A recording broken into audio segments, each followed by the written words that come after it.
નમસ્કાર, આપ જોઈ રહ્યા છો બી ઇન્ડિયા ન્યૂઝ. અમારા ખાસ અહેવાલ સાથે હું છું સિદ્ધિ. આજે સૌથી પહેલા વાત કરીશું એક સપ્તાહના સંઘર્ષ પછી છેલ્લા કેટલાક કલાકમાં ભારત અને પાકિસ્તાન વચ્ચે સરહદ પર શાંતિ સ્થપાઈ છે. બંને દેશ વાટાઘાટોના ટેબલ પર આવ્યા છે અને અહીં દિલ્હીમાં વડાપ્રધાનના નિવાસસ્થાને ફરીથી ગતિવિધિઓ તેજ થઈ છે. સોમવારે વડાપ્રધાન નરેન્દ્ર મોદીએ તેમના નિવાસસ્થાને એક ઉચ્ચસ્તરીય બેઠક બોલાવી, જેમાં લશ્કરી કાર્યવાહીમાં સામેલ મંત્રીઓ અને અધિકારીઓએ હાજરી આપી. સોમવારે સંરક્ષણ પ્રધાન અને વિદેશ પ્રધાન ઉપરાંત ત્રણેય સશસ્ત્ર દળોના વડાઓએ પણ હાજરી આપી.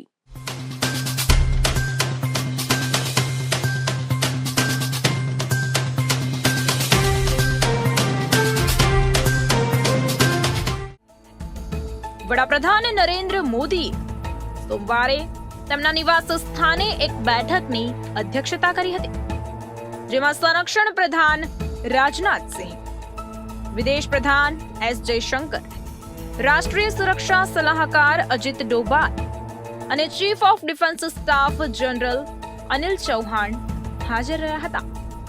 આ બેઠકમાં air chief marshal AP Singh, army chief general Upendra Dwivedi, navy chief admiral Dinesh K Tripathi અને વિદેશ સચિવ વિક્રમ મિસ્ત્રીએ હાજરી આપી હતી. પહેલગામ આતંકવાદી હુમલા બાદ ભારતનું ઓપરેશન સિંદૂર. હજુ પણ ઓપરેશન સિંદૂર યથાવત હોવાનું જાહેર કર્યું છે ભારતે. 7 મેના ભારતના જોરદાર પ્રહાર બાદ પાકિસ્તાન આખું હચમચ્યું. 8 મેથી પાકિસ્તાને ભારત પર હુમલા કરવાનું શરૂ કર્યું.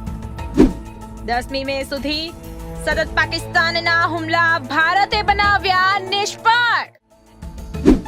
10મી માર્ચે સાંજે 5 વાગ્યાથી બંને દેશો વચ્ચે સંઘર્ષ વિરામનો લેવાયો નિર્ણય. સંઘર્ષ વિરામ કર્યો હોવા છતાં 10મીએ રાત્રે પાકિસ્તાને તેનું કર્યું ઉલ્લંઘન.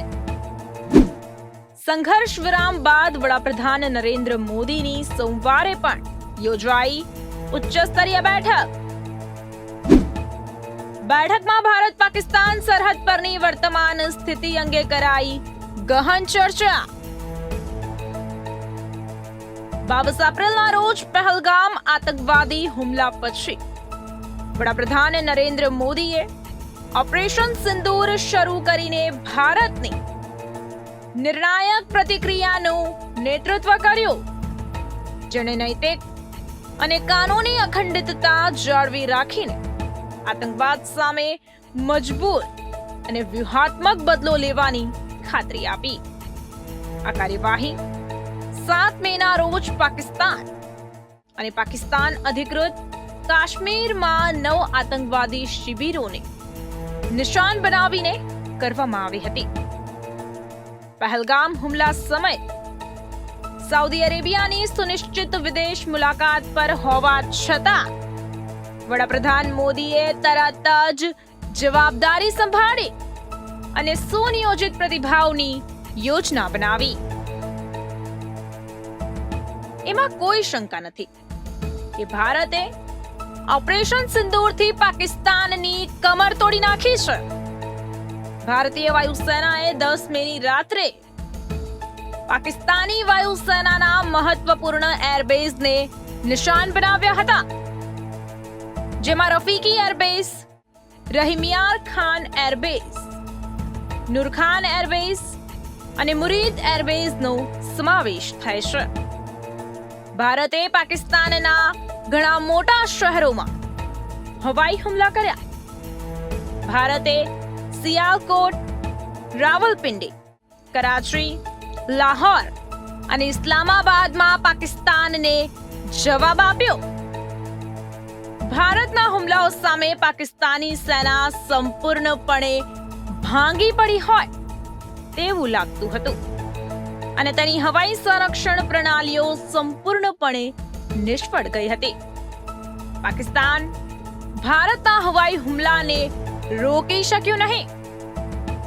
આ દરમિયાન પાકિસ્તાનનો ફતેહ-2 મિસાઇલથી હુમલો કરવાનો પ્રયાસ પણ નિષ્ફળ ગયો. ઓપરેશન સિંદૂરમાં ભારતે પાકિસ્તાનમાં આતંકવાદી માળખાઓને નિશાન બનાવ્યા. અહેવાલો અનુસાર મસૂદ અઝહરનો આખો પરિવાર માર્યો ગયો હતો, જેમાં તેના 14 સંબંધીઓના સમાવેશ થતો હતો. લશ્કરે જૈશના ટોચના કમાન્ડરો માર્યા ગયા.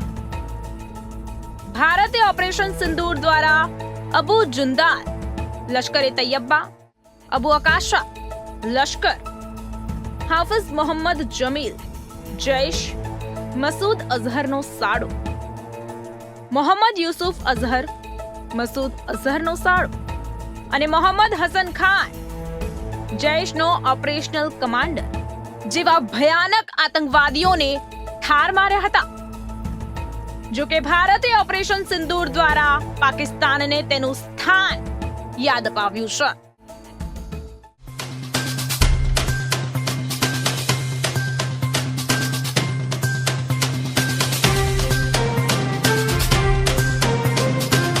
તો ભારત અને પાકિસ્તાન વચ્ચેનો તણાવ ઓછો થયા પછી કેન્દ્રમાં સત્તાધારી ભારતીય જનતા પાર્ટીએ સમગ્ર મુદ્દા પર પોતાનું મૌન તોડ્યું છે.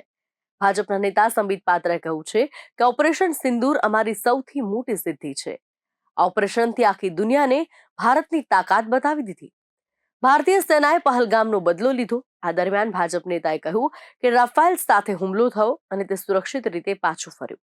આ ઓપરેશન દ્વારા અમે બતાવ્યું કે આપણે આપણા દુશ્મનને કેવી રીતે નિશાન બનાવીએ છીએ. ઓપરેશન સિંદૂર દ્વારા અમે બધા જ લક્ષ્યો પ્રાપ્ત કર્યા.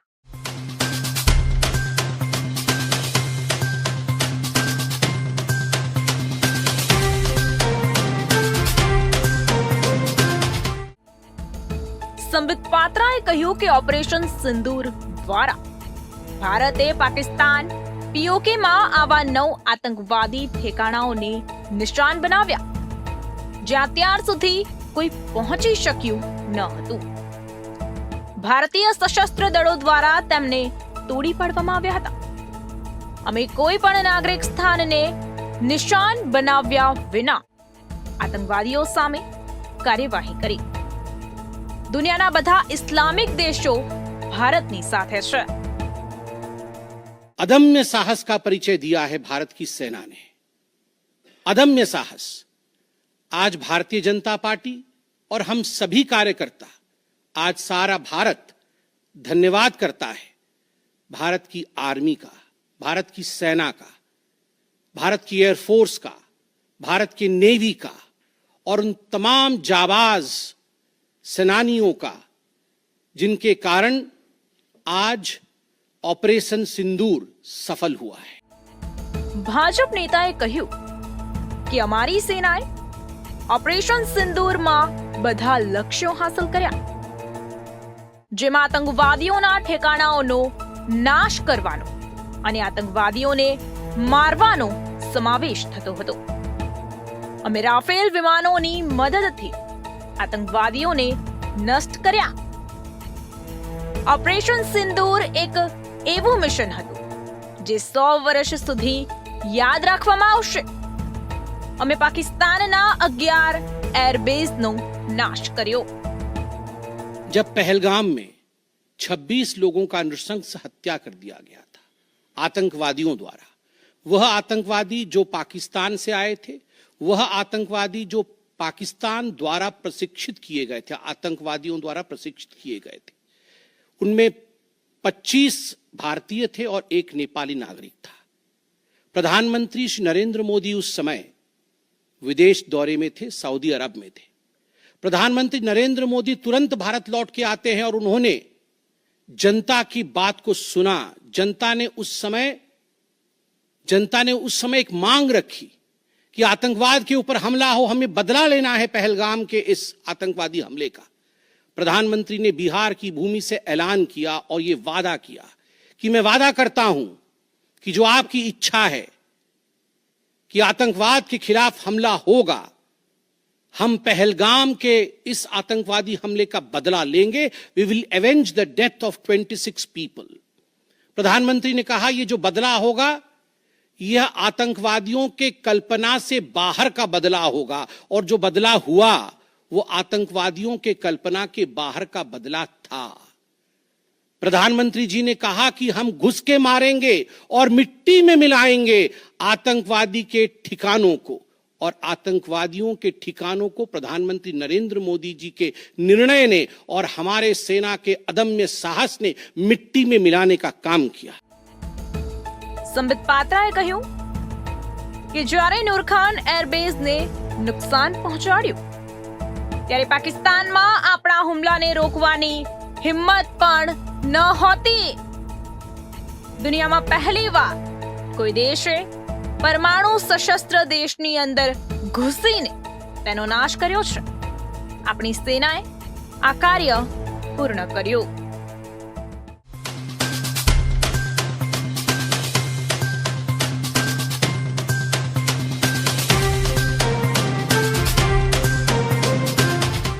પાકિસ્તાન આતંકવાદને છુપાવવા માટે ગમે તેટલો પ્રયત્ન કરે પણ તેનો ચહેરો વિશ્વ સમક્ષ જાહેર થઈ ગયો છે. જે આતંકવાદીને પાકિસ્તાન અને તેની સેના દ્વારા એક નિર્દોષ મૌલવી તરીકે દર્શાવવાનો પ્રયાસ કરાઈ રહ્યો છે તે આતંકવાદી સંગઠન લશ્કરે તૈયબાનો મુખ્ય ચહેરો છે.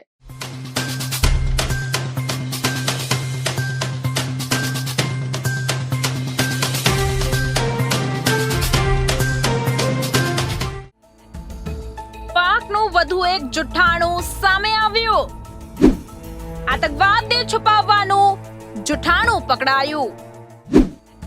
જેને નિર્દોષ મૌલવી દર્શાવ્યો તે નીકળ્યો આતંકવાદી. પાકિસ્તાને હાફિઝ અબ્દુલ રઉફને નિર્દોષ મૌલવી દર્શાવ્યો હતો. લશ્કરે તૈયબાનો મુખ્ય ચહેરો છે હાફિઝ અબ્દુલ રઉફ.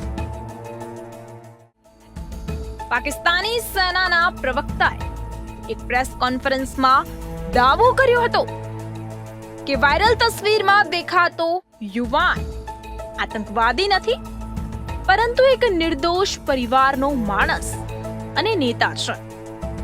આ યુવાન કેટલાક પાકિસ્તાની સૈનિકો સાથે અંતિમ યાત્રામાં જોવા મળ્યો છે.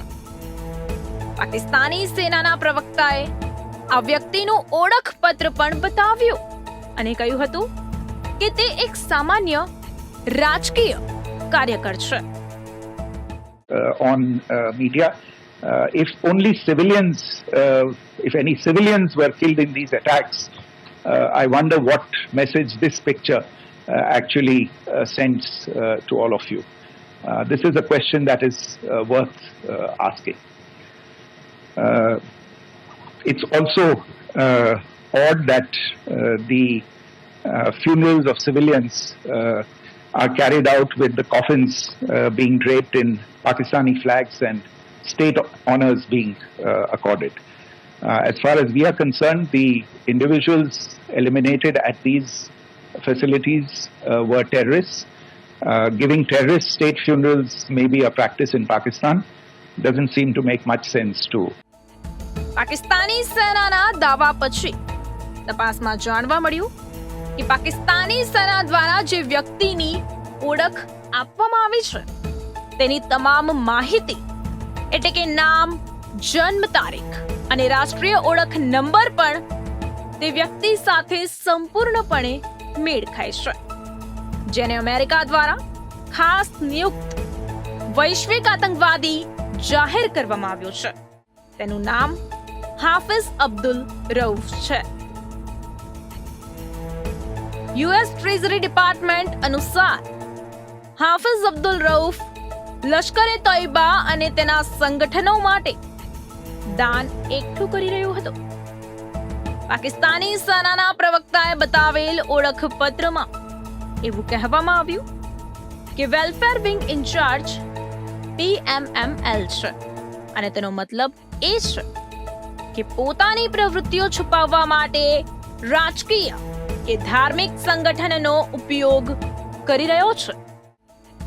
પાકિસ્તાની સેનાએ જે વ્યક્તિને ધાર્મિક ઉપદેશક તરીકે જણાવ્યો તે ખરેખર આંતરરાષ્ટ્રીય આતંકવાદી છે. તેનાથી સ્પષ્ટ થાય છે કે પાકિસ્તાન જાણી જોઈને આતંકવાદીઓને રક્ષણ આપી રહ્યું છે અને દુનિયાને મૂર્ખ બનાવવાનો પ્રયાસ કરી રહ્યું છે. 1999 થી લશ્કર માટે કામ કરે છે યુએસ ડિપાર્ટમેન્ટ ઓફ ટ્રેઝરી અનુસાર આતંકવાદી હાફિઝ અબ્દુલ રૌફ આતંકવાદી સંગઠન લશ્કરે તૈયબાનો મુખ્ય ચહેરો છે અને રાહત કાર્યની આડમાં આતંકવાદનો એજન્ડા ધરાવે છે. લશ્કરે તૈયબાની ટોચની નેતૃત્વ ટીમમાં સમાવિષ્ટ હાફિઝ અબ્દુલ રૌફ 1999 થી સંગઠન માટે કામ કરી રહ્યા છે. રૌફ લશ્કરના ફ્રન્ટ ઓર્ગેનાઇઝેશન ફલાહ-એ-ઇન્સાનિયત ફાઉન્ડેશનનો વડો છે, જે રાહત કાર્યની આડમાં આતંકવાદી પ્રવૃત્તિઓ માટે ભંડોળ એકત્ર કરે છે. 2008ના મુંબઈ હુમલા પછી જ્યારે લશ્કર પર આંતરરાષ્ટ્રીય દબાણ વધ્યું ત્યારે રઉફે ફલાહ-એ-ઇન્સાનિયત ના બેનર હેઠળ પાકિસ્તાનમાં ભંડોળ ઊભું કરવા માટે એક કાર્યક્રમનું આયોજન કર્યું હતું. એવું કહેવાય છે કે 2009માં આ કાર્યક્રમમાંથી મોટી રકમ એકઠી કરવામાં આવી હતી. રૌફ લશ્કરે તૈયબા અને જમાત ઉદ દાવાના વડા હાફિઝ મોહમ્મદ સઈદના નિર્દેશો પર કાર્ય કર્યા છે. 2008માં રૌફને લશ્કરના માનવતાવાદી રાહત નિયામક તરીકે નિયુક્ત કરવામાં આવ્યો હતો, જ્યારે 2003માં તે જાહેર સેવા નિયામક હતો.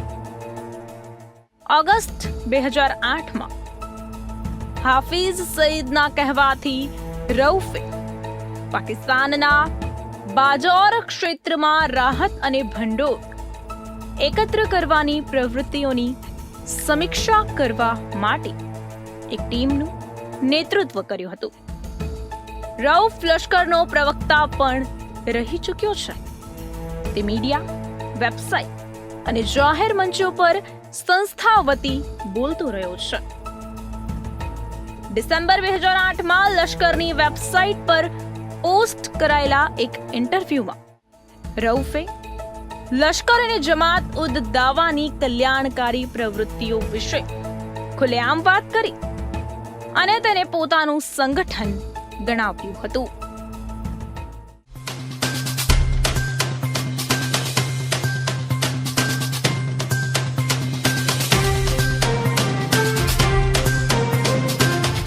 સોમવારે સેના દ્વારા ફરી એકવાર ઓપરેશન સિંદૂર પર પ્રેસ બ્રીફિંગ યોજવામાં આવી. Vice admiral AN Pramod, major general SS Sharda, air marshal AK Bharti અને લેફ્ટનન્ટ જનરલ રાજીવ ખાઈએ સંયુક્ત રીતે મીડિયાને સંબોધિત કર્યા. આ દરમિયાન એર માર્શલ ભારતીએ કહ્યું કે અમારી લડાઈ આતંકવાદીઓ સામે છે, તેથી અમે ફક્ત આતંકવાદી ઠેકાણાઓને જ નિશાન બનાવ્યા છે.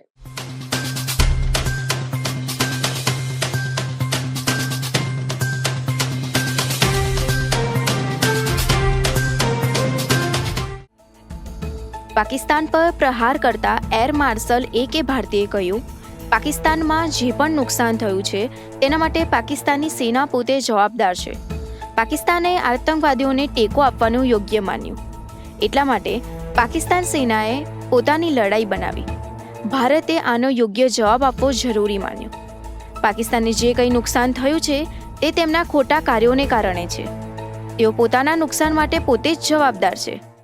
તેમણે કહ્યું કે અમારી લડાઈ આતંકવાદ અને આતંકવાદીઓ સામે હતી, તેથી અમે 7 મેના રોજ ફક્ત આતંકવાદીઓના ઠેકાણાઓ પર જ હુમલો કર્યો.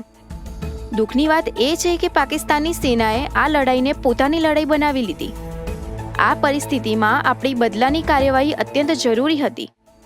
તે જ સમયે તેમની લશ્કરી સેનાઓ ક્ષમતાનો ઉલ્લેખ કરતા તેમણે કહ્યું કે આપણી હવાઈ સંરક્ષણ પ્રણાલી દેશ માટે દિવાલની જેમ ઊભી છે અને દુશ્મનો માટે તેમાં પ્રવેશ કરવો અશક્ય છે.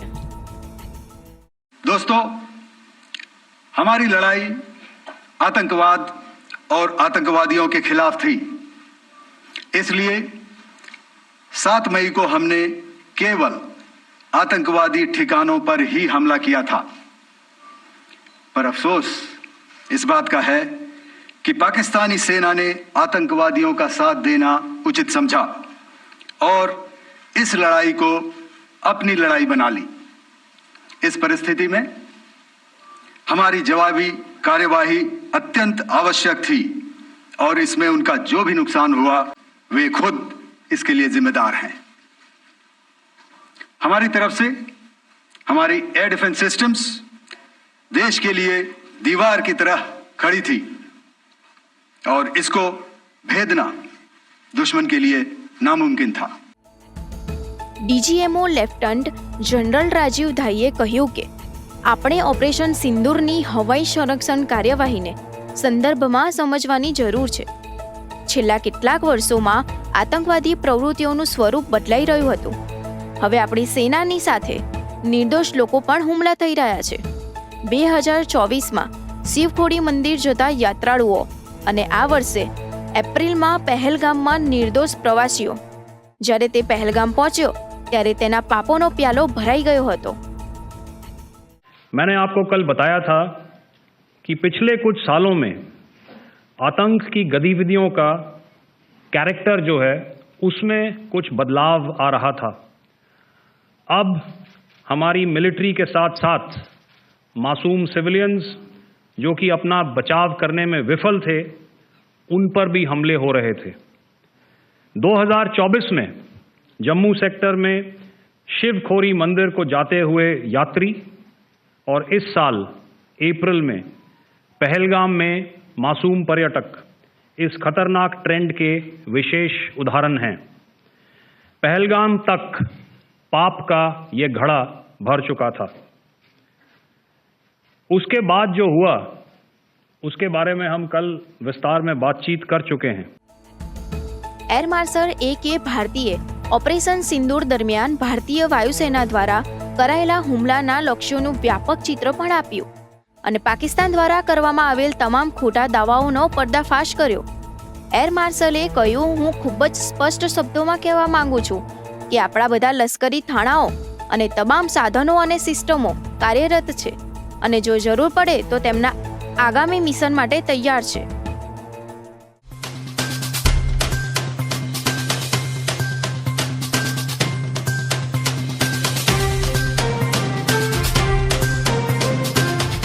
ખાસ અહેવાલમાં આગળ વાત કરીએ તો મેડ ઇન ઇન્ડિયાના હથિયારોનો કમાલ જોવા મળ્યો છે. આ હથિયારોએ પાકિસ્તાનની કમર તોડી નાખી છે. ભારતે છેલ્લા કેટલાક દાયકાઓમાં સંરક્ષણ ક્ષેત્રમાં સ્વદેશી ટેકનોલોજીના વિકાસમાં અભૂતપૂર્વ પ્રગતિ કરી છે. સંરક્ષણ સંશોધન અને વિકાસ સંગઠન એટલે કે DRDO, Bharat dynamics limited BDL અને ભારત ઇલેક્ટ્રોનિક્સ લિમિટેડ BL જેવી સંસ્થાઓએ વિશ્વ કક્ષાની શસ્ત્ર પ્રણાલીઓ વિકસાવી છે. આ ફક્ત ભારતની સુરક્ષાને મજબૂત નથી બનાવી રહ્યા, પરંતુ પાડોશી દેશો ખાસ કરી પાકિસ્તાન માટે પણ એક મોટો ખતરો બની ગયા છે. જાણી મુખ્ય શસ્ત્રો વિશે.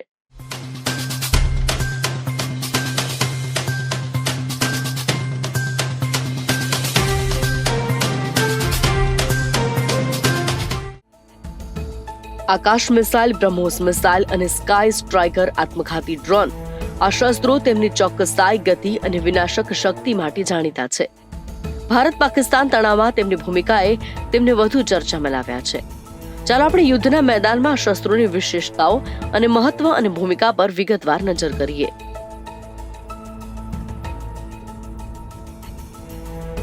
આકાશ મિસાઇલ સિસ્ટમ એ ભારતની સ્વદેશી સપાટીથી હવામાં પ્રહાર કરતી મિસાઇલ સિસ્ટમ છે, જેને DRDO દ્વારા વિકસાવવામાં આવી છે. આ મિસાઇલ સિસ્ટમ ભારતીય વાયુસેના અને સેનાની કરોડરજ્જુ બની ગઈ છે. હવાઈ સંરક્ષણમાં મહત્વપૂર્ણ ભૂમિકા ભજવે છે. 25 થી 45 કિલોમીટરના અંતરે 18,000 મીટરની ઊંચાઈ સુધીના લક્ષ્યોને નિશાન બનાવવામાં સજ્જ. Fighter aircraft, cruise missile, drone અને બેલિસ્ટિક મિસાઇલનો નાશ કરવામાં સક્ષમ. તેની ચોક્કસાઈ 90%થી વધુ છે. તે એક સમયે 64 લક્ષ્યોને ટ્રેક કરી હુમલો કરી શકે છે. આકાશ મિસાઇલની ગતિશીલતા પણ ખતરનાક છે. આકાશ સિસ્ટમ સંપૂર્ણપણે મોબાઈલ છે અને તેને T-72 BMP ચેસિસ અથવા ટાટાના હેવી મોબિલિટી ટ્રક્સ પર તૈનાત કરી શકાય છે. Rajendra 3D passive electronically scan કરેલ એર રડાર અને કમાન્ડ માર્ગદર્શન સિસ્ટમથી સજ્જ છે.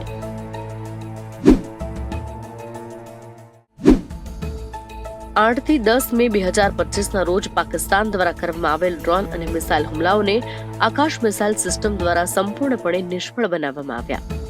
આકાશ એનજી દ્વારા શ્રીનગરમાં એક પાકિસ્તાની JF-17 ફાઇટર જેટ અને પંજાબમાં એક ફતેહ-1 મિસાઇલને હવામાં જ તોડી પાડવામાં આવી.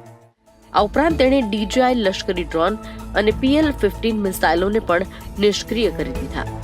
આ પ્રદર્શન ભારતના આર્યન ડોમના રૂપમાં આકાશની શક્તિનું પ્રદર્શન કરે છે. બ્રહ્મોસ મિસાઇલ બ્રહ્મોસ મિસાઇલ ભારત અને રશિયાના સંયુક્ત સાહસનું પરિણામ છે. તેને વિશ્વની સૌથી ઝડપી સુપરસોનિક ક્રૂઝ મિસાઇલ માનવામાં આવે છે. આ મિસાઇલ ભારતીય સેના, નૌકાદળ અને વાયુસેનામાં તૈનાત છે. તેની ગતિ, ચોકસાઈ અને વિનાશક શક્તિ માટે પ્રખ્યાત છે. બ્રહ્મોસ મેક 2.8 ની સ્પીડે ઉડે છે. તેના નવીનતમ સંસ્કરણો હાઇપરસોનિક ગતિ તરફ આગળ વધી રહ્યા છે. શરૂઆતના 290 કિલોમીટરથી તેની સ્ટ્રાઇક રેન્જ હવે 900 થી 1500 કિલોમીટર સુધી વધી ગઈ છે. તેને જમીન, સમુદ્ર, સબમરીન અને હવામાંથી લોન્ચ કરી શકાય છે. તે જહાજ વિરોધી અને જમીન પર હુમલો એમ બંને ભૂમિકાઓ ભજવવા સક્ષમ છે. બ્રહ્મોસ તેની રડાર ચોકી કરવાની ક્ષમતા અને લક્ષ્ય ચોકસાઈ માટે જાણીતું છે, જે તેને દુશ્મન હવાઈ સંરક્ષણ પ્રણાલી માટે વર્ચ્યુઅલ રીતે અભેદ્ય બનાવે છે.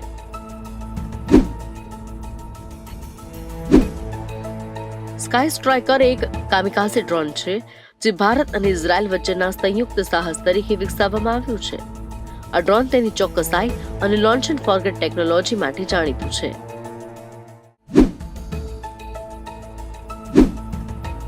લાઇટરિંગ ક્ષમતા સ્કાય સ્ટ્રાઇકર લાંબા સમય સુધી લક્ષ્ય વિસ્તાર પર ફરતો રહી શકે છે, લક્ષ્ય ઓળખી શકે છે, ચોકસાઈથી હુમલો કરી શકે છે. તે 5 થી 10 કિલોગ્રામ વિસ્ફોટક પેલોડ વહન કરી શકે છે, જે નાના પરંતુ મહત્વપૂર્ણ લક્ષ્યોને નષ્ટ કરવામાં અસરકારક છે. સ્વાયત્તતા આ ડ્રોન સ્વાયત્ત રીતે લક્ષ્યોને ટ્રેક કરી શકે છે અને નાશ કરી શકે છે, જેનાથી ઓપરેટર દ્વારા વારંવાર નિયંત્રણની જરૂરિયાત દૂર થાય છે. તેની રેન્જ અને સ્પીડ તેને શહેરી અને જટિલ ભૂપ્રદેશમાં અસરકારક બનાવે છે.